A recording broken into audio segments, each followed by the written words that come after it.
Welcome to Drama Free Healthy Living with Jess Cording. I'm your host, Jess Cording. I'm a registered dietitian, health coach, and author, and I'm here to help you streamline your wellness routine and establish a sane, more balanced relationship with food and fitness so you can reach your goals without losing your mind. On this podcast, we'll talk about nutrition, exercise, self-care, mindset, and more. I'll be bringing you interviews and expert insight on the topics that matter to your health and wellness.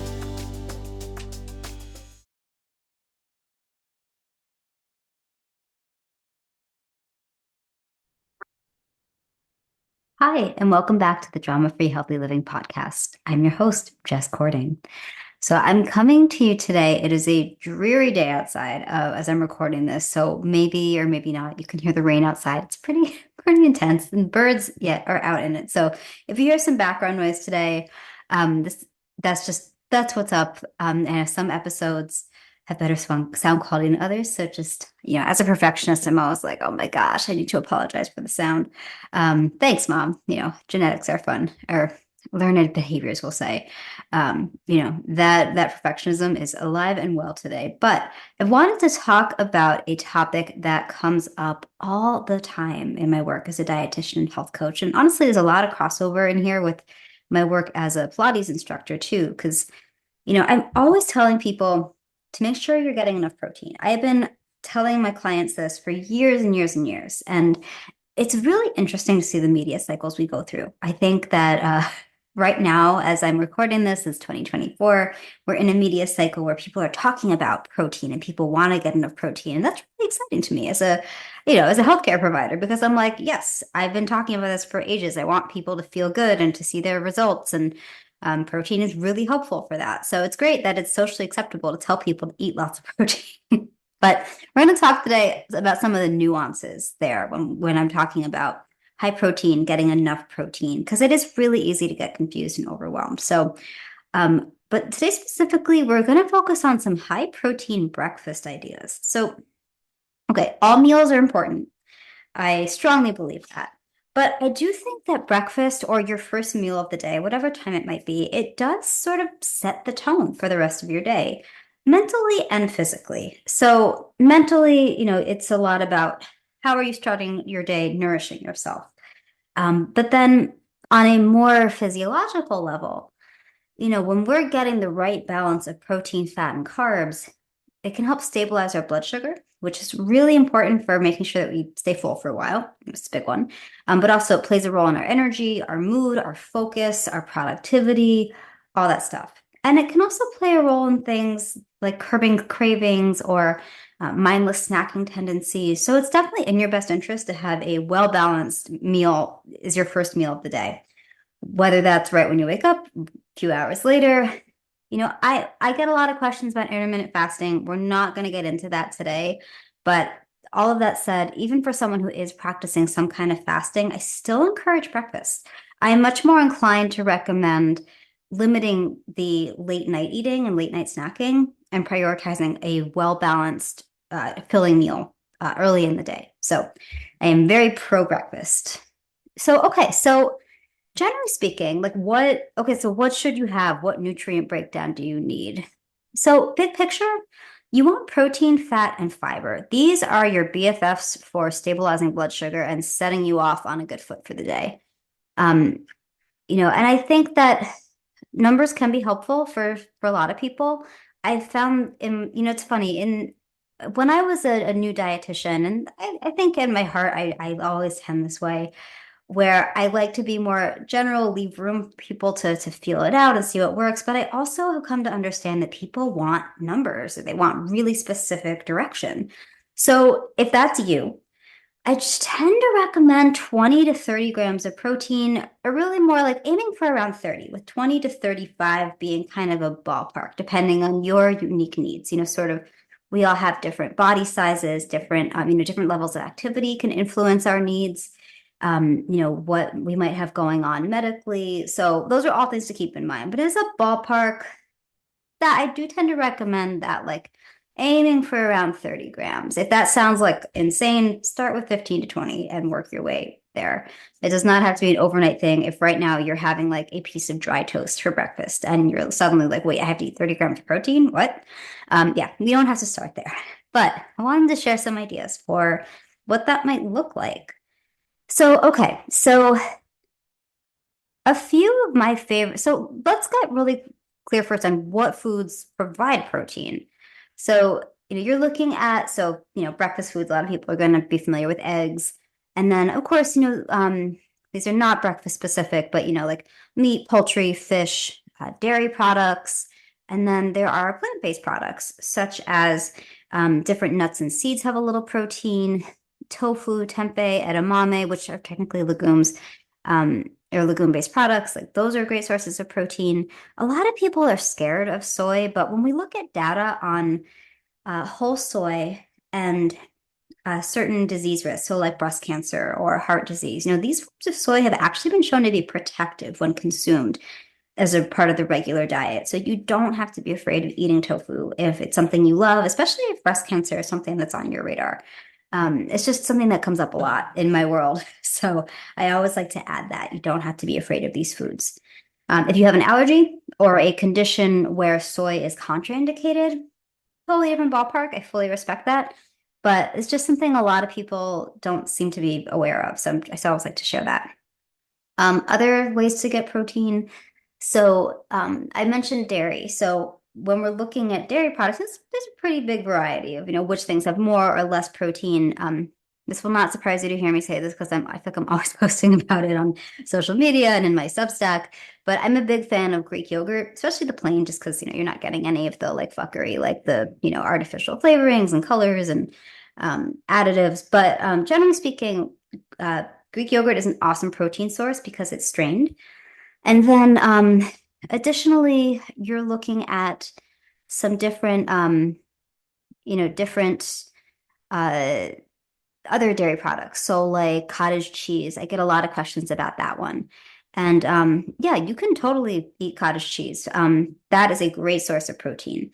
You can do kefir, which is a drinkable form of yogurt, or it's even, and honestly, it's even more fermented in a lot of cases, so it's even lower in lactose for people who might have a hard time tolerating dairy. So that's an option too. A little cheese, totally fine with that. But I would say because cheese, you're looking at more like around 5 grams per ounce. It'll help add a little bit, but I wouldn't recommend relying on cheese for all your protein needs. And then there's things like nutritional yeast. You're going to get about 5 grams per 1 to 2 tablespoon serving. So that's a nice thing to add to foods.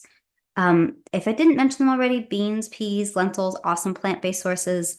And then, of course, protein powders. I get so many questions about what are the best protein powders out there. And I think, you have to pay attention to what feels good to your body. We all respond to things differently, but just from a nutrition quality standpoint, ingredients, my training as a dietitian, I find myself most often recommending either grass-fed whey protein isolate for people who want the benefits of whey protein in terms of muscle building and retention, but maybe they don't tolerate lactose that great. A little bit is fine. I find that they tend to tolerate whey protein isolate a little bit better. Or on the plant-based side, pea protein powder is a great option. I would just be mindful though, if you are someone who has a peanut allergy, because peas are a legume, there is possible, potential for reaction. So just to be aware of that. But you can also find some really great blends on the market, like different plant-based proteins that we're seeing now. So I definitely encourage exploring those too and seeing which ones you like. I also often will recommend collagen protein. That's something where if somebody is like, they really are not hungry in the morning, they always have their cup of coffee. I'm like, well, okay, let's put a scoop of collagen powder in your coffee. It's 10 grams of protein right there. You barely had to do anything. And I like the collagen because you really can't taste it. You can't tell it's there texture wise. So it blends great into like warm beverages, things like oatmeal, smoothies, soups. So, it's really talk about ease of use. That's a really easy one. So yeah, you have a lot of options. So in terms of what to actually eat, so eggs, great breakfast option that I'm sure you're probably already thinking of. But I would say just to keep in mind that one whole egg only has around 6 grams of protein. So what I might encourage doing is, it's fine to have two eggs at one time, but rather than feeling like you need to eat 5 eggs to get to your 30 grams of protein, maybe you do add a few whites in there, or maybe you eat your two eggs with some other things that provide protein, like maybe you add like some beans to your plate, or you add like a tablespoon of tahini, which is going to give you another like 4 grams right there. And things like whole grains, like oats or whole grain breads, they contribute a little bit of protein. So when you cobble together a few different foods, that can help you reach your goal. I'm also a big fan of adding nutritional yeast or hemp hearts to things because, again, like you're gonna get just another like 5-ish grams per serving that's gonna help you bump up that protein count. You can make little egg and veggie cups. Those are great. Just make sure you eat enough of them. I think sometimes it's misleading when we see recipes for these foods where it's like tells you the serving, like the nutrition facts per one egg and veggie muffin, and that's like barely anything. Like it would keep you full for like 5 minutes. And when you pair those with something, with healthy fat, fiber, if you need to, it can make the meal even more filling too. You can do on the plant-based side, you could do a tofu scramble. I love these for when I'm just mixing things up a little bit. And I like to use extra firm tofu because I find the texture comes out better and you want to press it first. And then you can add whatever vegetables you like. I usually mix nutritional yeast in there for color, flavor, extra protein. So lots of options there. Or I love a good turkey, like ground turkey or ground chicken scramble or hash with like different veggies in it. So delicious if you are into savory breakfast. So that's great. You can add a little, if you need something starchy, you can add some sweet potato. I often will add a little avocado in there, like, a third to a half of an avocado. Delicious. And it's easy to make a batch to have for a few days. On the sweeter side, you have things like Greek yogurt with, you can make a bowl with like berries and nuts and seeds, maybe a little nut butter if you like. With things like granola, I recommend using a light touch. But if you are like, no, I'm a granola person, like this is my jam, maybe you explore one of the like high protein granolas. Those can be a convenient way to bump up the protein a little. Cottage cheese bowls, those are super versatile. You can go sweet or savory. So sweet would obviously be like with fruit and things like that, but for savory, you could add like chopped cucumbers, tomatoes, a little olive oil, avocado on there, salt and pepper. Maybe not salt. I mean, cottage cheese is already pretty salty, but yeah. So those are just some ways to do that. Chia pudding is an awesome breakfast option that you can make ahead of time. I typically would recommend using about 3 tablespoons of chia seeds just because you're going to get a little extra fiber and protein. But if you find that 2 is filling enough, cool, you do you. And if you're using a plant-based milk, and there's so many out there, right? I think if you are relying on milk for protein, like you're going to eat it with cereal or you're going to make oatmeal with it, you do want to choose a milk with protein. So that would be like dairy milk, soy milk, pea protein milk. And then just to be mindful that some of the other milks, like almond milk, coconut milk, oat milk, not much happening in the way of protein. So you're still going to need to make sure you get it from somewhere. Um, but chia pudding and overnight oats have this in common. Like it is so easy to doctor them up with lots of little things that can help add protein. So, you've obviously got your seeds, but maybe the type of milk you use contributes protein, or maybe you add some Greek yogurt or kefir. You could add protein powder in there. I also find that powdered peanut butter blends in really well if you like that taste. So lots of things to play with. And then smoothies, of course. So versatile. There is so much you can do with smoothies. I think they're a great vehicle for vegetables for people who don't love vegetables. Like spinach and like frozen cauliflower, you really can't taste it in there. Of course, some fruit is fine. People are very used to putting fruit in smoothies. Some healthy fat, whether that is some nuts or seeds or nut butter. And then for protein, that could be making it with milk. You could use kefir or yogurt or cottage cheese. Um, Obviously, protein powder is very popular. Or if you want something more plant-based, you could do silken tofu. That's another great option. So I have a whole blog post on this topic where I share some of my favorite high protein breakfast recipes. So please feel free to check that out. I'm going to link to it in the show notes, but you're also welcome to hop on over to jessicacordingnutrition.com/blog and search for 10 high protein breakfast ideas there.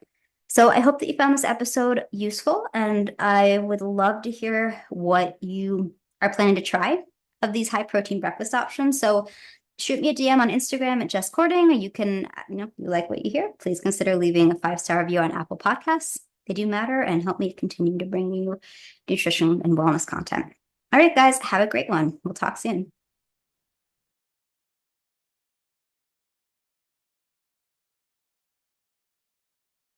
Thank you for listening to Drama Free Healthy Living with Jess Cording. We'll see you next time.